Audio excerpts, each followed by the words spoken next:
எல்லோருக்கும் வணக்கம். Welcome to Sherkanth. இப்போ நம்ம முக்கியமான ஒரு விஷயத்தை நம்ம பார்க்க போகிறோம். என்ன முக்கியமான விஷயம் பார்க்க போகிறோம் அப்படின்னு பார்த்தீங்கன்னா, நமக்கு கால், அதாவது ஆப்ஷன் பையர் அப்படின்னு நீங்கள் எடுத்துக்கிட்டிங்கன்னா, ஆப்ஷன் பையர்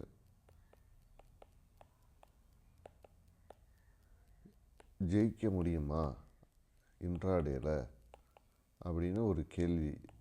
அதுக்காக நான் ஒரு சின்ன அனலைஸ் பண்ணி பார்த்தேன், அதை பேக் டெஸ்ட் பண்ணி பார்த்தேன். இந்த பேக் டெஸ்ட் என்ன பண்ணியிருக்கேன்னா, நவம்பரோடைய கான்ட்ராக்டை வச்சுட்டு பண்ணியிருக்கேன். ஸோ அது என்ன மாதிரி நடந்திருக்கு அப்படின்னு சொல்லி நம்ம பார்க்க போகிறோம். இப்போ இதில் முக்கியமாக வீக்லி கான்ட்ராக்ட் எடுத்து தான் நான் பண்ணியிருக்கிறேன். ஸோ வீக்லி கான்ட்ராக்டில் என்ன நடந்திருக்கு அப்படின்னு நம்ம பார்க்க போகிறோம். அதாவது 2 விஷயம் பண்ணியிருக்கேன். வீக்லி ஒன்று, அப்புறம் மந்த்லியில் ஒரு 2 விஷயம் பண்ணியிருக்கேன். ஸோ இதை பேஸ் பண்ணி இந்த பேக் டெஸ்ட் எப்படி இருக்குன்னு நம்ம பார்க்கலாம். ஸோ இந்த பேக் டெஸ்ட் உங்களுக்கு பிடிச்சிருந்தால் லைக் பண்ணுங்கள், கமெண்ட் பண்ணுங்கள், ஷேர் பண்ணுங்கள், மறந்துடாமல் சப்ஸ்கிரைப் பண்ணுங்கள். அது இல்லாமல் நான் செபி ரிஜிஸ்டர் அட்வைசர் கிடையாது. ஸோ இது எல்லாமே ஒரு பேக் டெஸ்ட் அண்ட் பேப்பர் ட்ரேடிங்கில் தான் பண்ணி பார்த்துக்கிருக்கோம். ஸோ இதுதான் முக்கியமான விஷயம். இப்போ நம்ம உள்ளே போய் பார்க்கலாம் எப்படி இது மாதிரி பேக் டெஸ்ட் ஒர்க் ஆகிருக்கு அப்படின்னு சொல்லிட்டு. இப்போது அதாவது 9:30க்கு என்ட்ரி ஆகி, அதாவது 9:30க்கு என்ட்ரி ஆகி 3 PM க்ளோஸ் பண்ணுறது. இதுதான் இந்த ஸ்ட்ராட்டஜியை நம்ம டெஸ்ட் பண்ணோம். ஸோ அப்படி டெஸ்ட் பண்ணி இருக்கும்போது என்ன நடந்திருக்கு அப்படின்னு பார்த்தீங்கன்னா, ஸோ ஒவ்வொரு தடவையும் ஒவ்வொரு நாள் முடிஞ்சால் அந்த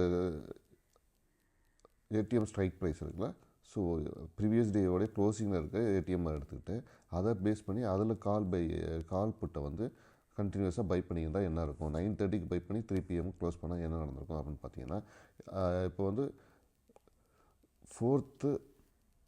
4th நவம்பர் கான்ட்ராக்டு, அப்போ 4th நவம்பர் க்ளோஸ் ஆனதை நான் எடுத்துருக்கிறேன். அப்போ அன்றைக்கி பார்த்திங்கன்னா 17 பாயிண்ட் கிடைக்கிது. அதே மாதிரி அடுத்த கான்ட்ராக்டு எடுக்கிறேன். ஸோ அந்த 18 நவம்பர் கான்ட்ராக்ட் எடுக்கிறேன். அப்போ என்ன நடந்திருக்குன்னா, அந்த 5 நாளில் என்ன நடந்திருக்குன்னா, -62 பாயிண்ட்டு, -63 பாயிண்ட்டு, 122 பாயிண்ட்டு, அதுக்கப்புறம் 40 பாயிண்ட்டு இப்படி கிடைக்கிது அந்த கான்ட்ராக்டை பொறுத்தவரையும். ஸோ இப்போ இது நவம்பர் 12க்கான கான்ட்ராக்டு, அந்த கான்ட்ராக்டில் இது கிடைக்கிது. அதே மாதிரி அடுத்த கான்ட்ராக்ட் எடுத்து பார்க்குறேன், நவம்பர் 18வது கான்ட்ராக்ட். அதில் 26 பாயிண்ட் கிடைக்கிது.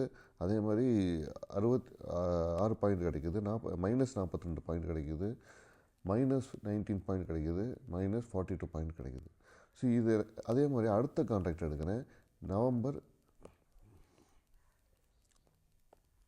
25 நவம்பருக்கான கான்ட்ராக்டு. அதை எடுத்து பார்த்தா 37 பாயிண்ட் கிடைக்கிது, 23 பாயிண்ட் கிடைக்கிது, 12 பாயிண்ட் கிடைக்கிது, -39 பாயிண்ட், -42 பாயிண்ட் கிடைக்கிது. ஸோ இப்படி போய்க்கு இருக்கிறதுல ஃபைனலாக அந்த கான்ட்ராக்ட் முடியும் போது, அந்த வீக் இதெல்லாம் முடித்தா அந்த எண்ட் ஆஃப் த மந்தில் என்ன நடந்திருக்கு அப்படின்னு நம்ம பார்த்தோம்னா,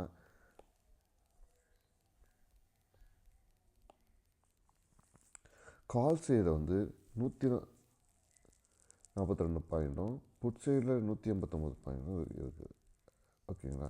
ஸோ சாரி, அதில் நமக்கு கிடைச்ச பாயிண்ட்ஸ் என்னென்னா,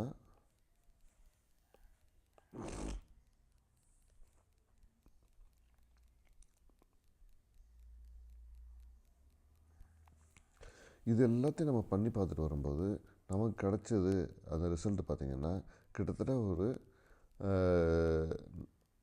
-49 பாயிண்ட் அப்படிங்கிறது தான் முடியுது.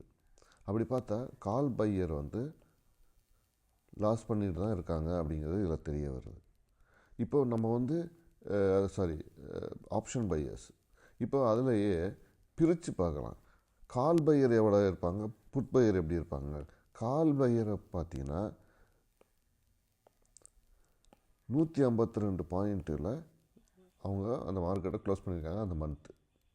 அதே மாதிரி புட் பையரை பார்த்தீங்கன்னா -189 பாயிண்டில் அதை முடிச்சிருக்கிறாங்க. அப்படின்னா அப்போ ஒரே ஸ்ட்ரைக்கை ஒரே ஐட்டமை மட்டும் நம்ம பை பண்ணியிருந்தால் 122 பாயிண்ட் கிடைக்குது. அதே இன்னொரு ஐட்டமை 189 பாயிண்ட்டு கிடைக்கிது. ஸோ இது பேக் டெஸ்ட் பண்ணதில் கிடைச்ச ஒரு இது.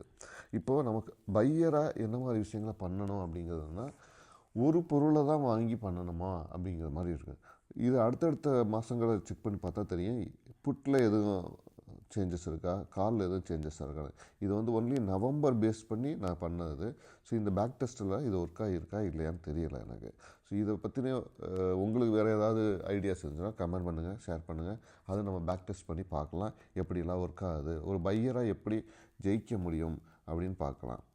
ஸோ இந்த பேக் டெஸ்ட் வந்து ஒரு பையருக்கு எவ்வளோ முக்கியம் அப்படிங்கிறது தான் இதோடைய முக்கியமானது.